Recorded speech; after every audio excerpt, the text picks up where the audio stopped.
I'm not self-made, I'm God-made. Welcome to my channel. So this video is for those people who are believing God for home ownership. So if that's you, I would encourage you to continue to watch this video. I'm going to share with you full transparency, my testimony of home ownership. And if that's not you, I'm pretty sure that there's somebody in your life who would love to be a homeowner and needs to be encouraged because this is a really tough economy, but they need to know that God is still in the miracle working business and he's still making a way out of no way. So the reason why I titled this video, God Exceed My Expectations, is because that's exactly how I received my house, my home. I was believing God for home ownership and I was asking the Lord to exceed my expectations. And I believe that's whenever we're believing God for anything, no matter what it is, whether we're believing God for, pregnancy and children, or we're believing God for prosperity and abundance, or maybe we're believing God for a spouse, or maybe we're believing God for a job or job promotion. Whatever it is, we should always be asking specifically for what we want, and we should always be asking God to exceed our expectations. Yes. So you should be asking God for exactly what you want, but asking God to exceed the expectation of what you want. And so that's what I did. I wrote down exactly what I wanted in a home, and I asked God to exceed my expectations. So it was around 2014 when I put it in my heart to become a homeowner. And I always knew that home ownership was something that was very important, especially when you have children. I always knew that stability was something that I wanted for my children. And I always knew that if you are an American and you're living here and you're believing in this American dream, then home ownership is a part of that. But not just even as an American, as a believer, home ownership is a part of what God provides for believers because we all need a roof over our head, right? We all need a place to live, and we want to live in a safe, clean environment, especially when we have children. We want to be able to have our children play outside and not thinking that they're going to get a drive-by shooting, not thinking that, somebody's going to kidnap them, not to say that these things don't happen, in like a suburban neighborhood or whatever, but just, the likelihood, decreases, the more that you are put into a safer environment. And so I just always knew that home ownership, and back then I didn't have no kids, I didn't have any children, but I just knew that that was a part of my journey in adulthood. And the reason why I knew that is because I came from parents who, as we were growing up, we never were able to live in a home. We always lived in apartments and duplexes and rental houses and things of that nature. And there was a point in my parents' marriage when they started to go look at homes, and we started to go to the open houses and things, and we would go through these homes and we would get all excited. This is my room, that's my room, oh, we're gonna have a party down here, we're gonna do this and do that. But it never materialized in my childhood. And I remember specifically at the age of 9, getting on my knees and praying that God would bless my parents with a home. So, when that didn't happen and then my parents got divorced, I attributed it to, the fact that they never obtained home ownership. Every woman, wants to live in a nice home for her children.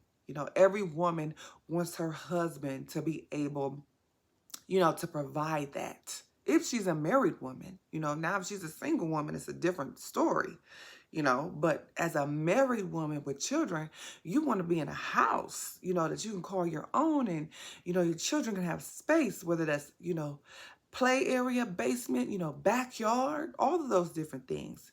And so I always knew that that's what I wanted, even before I had children. So it took me 8 years to make that happen. And I'm grateful because, some people still have not been able to obtain home ownership, and they're in their 50s and 60s and 70s, and like my father, he was eventually able to buy a home, but he was in his 50s when that happened. And so we were well into our young adulthood by then. And thankfully, whenever you achieve home ownership, it doesn't matter, there's no such thing as it being late. Because as long as you do it, then thank God, no matter if it took you a long time to arrive at the signing table, it doesn't matter as long as you're just able to do it. And it's something that's going to work for you and your family. So, around 2022 is when, things got in alignment, and it took a while. Like I said, I was working towards this goal for 8 years. So over the years, I was doing things such as fixing my credit. I was doing things such as paying down debt. I was going to new homeowner workshops to educate myself, right? Because I don't know how many of us have family members that own homes, but they don't actually sit down and tell you, well, this is what you got to do. People just get their house and they good. And then they just look at you sideways because you ain't got yours. But they not helping you out, not giving you no information on how you can do the same. Hello? I don't know if that's anybody else's family. If you come from a family where they pulling everybody up, then God bless you. Thank God for your family because they're doing it the right way. But I'm assuming that most of our families, because of the conditions that we find ourselves in, are not sharing the information and not reaching out to other family members and saying, this is what you need to do. This is how you need to prepare yourself. This is what you need to do to get yourself in a position to become a homeowner. So, God blessed. I put myself basically in a position to be a homeowner. And I had got pre-approved through the conventional route for a certain amount. I got pre-approved for like around $250. And, that was good. I was excited about that. But then when I started looking at the market, and I'm just like, oh, the $250. Back in the day, that $250 would have got you a 6-bedroom house, right? But in today's market, where it's a seller's market, that $250 is going to get you a bedroom. God bless her. So I was going to do everything that I need to do for my family and make it work. But I had stumbled upon this program called USDA.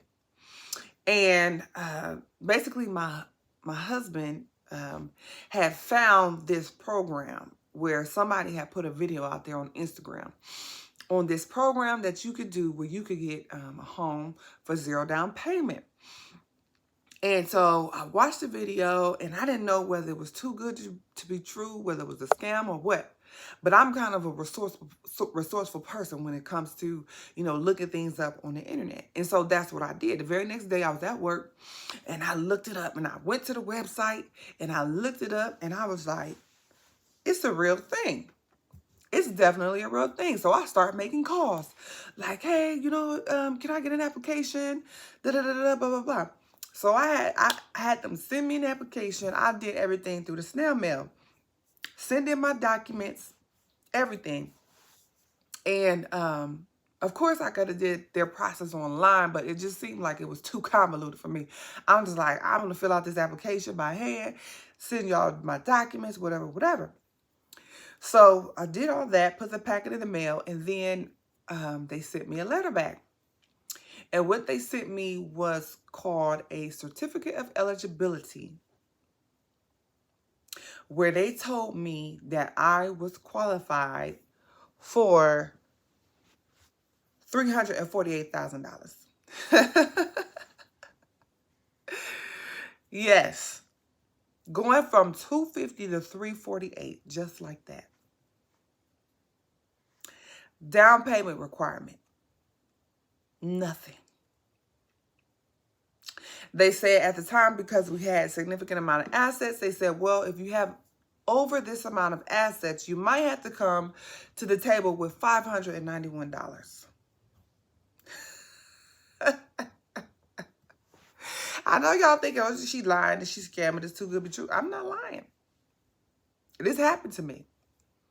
So imagine having a ticket in your hand where you can now begin to look for houses upwards $348,000. And that's what happened to me and my family. So what that did for us, where we were in stiff competition around the 200s and houses were flying off the shelf because everybody's around that. That's like that's where everybody's budget is that's in the market to buy a home. We're now lifted up into the 300s. We can get a bigger house, more space for our family in a better and a safer neighborhood. And so that's what happened. And we end up purchasing a 4-bedroom, 3-car garage, 2.5 bathroom home in a nice neighborhood. And so that's what the Lord did for me when it came to home ownership. He definitely exceeded my expectations. He dropped that thing out of the sky because, you know, I knew nothing about that program until like the last hour, the final hour when I was getting ready to move. That's when he dropped it out of the sky, and everything just worked out smoothly. And we moved into our home. So I just want you to take this testimony and just understand that it's not necessarily about how God is going to do it. It's about the fact that God can do it. When you believe in God to exceed your expectation on the things that you want, don't worry about the how. Don't put in your mind, you know, how God going to do it, how he going to do it, how's he going to do it, because truthfully and honestly, God has ways and means that you know not of. You know, and that's how he operates. He just wants you to make your request known, and he wants you to take your expectation up. So ask for what you want. And that's the thing. Don't ask for what you think you can have. Don't ask for what you think you can afford. No. Take that out of your mind. Ask for what you want.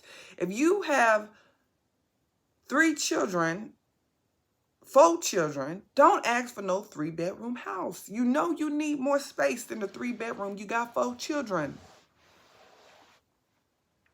Ask for a 4-bedroom. Ask for a 5-bedroom. Ask for a finished basement. Ask for a house with plenty of backyard space. Ask for it. You know, definitely ask for God to make it affordable, because you don't want to be put in no situation where y'all can't afford the house and keep the house. You know, no, that's not what you're asking for. You know, but either way, God can make it work. God can get you a 5-bedroom house in your budget. He knows what you can afford. Believe God. Just believe God that he's going to do it. And you're not going to be in no 5-bedroom house in the hood. You're going to be in a 5-bedroom house in a nice neighborhood. You and your family going to be safe. You're going to like the neighborhood. It's going to be exactly what you want. Get specific with God. Get specific. God, I want a 2-car garage. God, I want to have a backyard. God, I want to have a nice basement. You know, ask up there. You know, and then when God presents the house, it might just be a little bit of things that you got to, you know, compromise on. But then, you know, you and your husband, y'all can get together and add in the things that you didn't particularly get when you bought the house. You can add in the deck, or you can add in the new bathroom or whatever. But it's going to be exceeding your expectations. You're not asking, you know, well, God, we'll be okay with 2 bedrooms, but you got 4 kids. That's not going to work. God don't want to put you in a situation that's not going to work for your family. And even if you're a single woman, you know, and you want to have children, believe God. Believe God. God, you know, I want to have a baby. I want to have a son. And truthfully, that's how I had my babies. I wrote down what I wanted. I wanted a son. I wrote his name down before he was born. I was tracking and wasn't nothing happening. And God said, stop doing that. And so I let it go. And like a month later, I was pregnant. So some of y'all doing everything in your own strength, and that's why it's not happening. Ask and let it go and start thanking God for it, and thank God that he's going to seize your expectations. I had 3 baby showers for my first son. My first baby, I had 3 baby showers. God is amazing. God will do it for you. God exceed my expectations. Leave me a comment and let me know that this video has been a blessing to you. Let me know if you are going to begin to write down exactly what you want and say, thank you, God, for exceeding my expectations. Thank you for being here. Thank you for your likes and thank you for subscribing. And make sure you share this video with somebody who you know needs to be encouraged. And I'll catch you in the next video.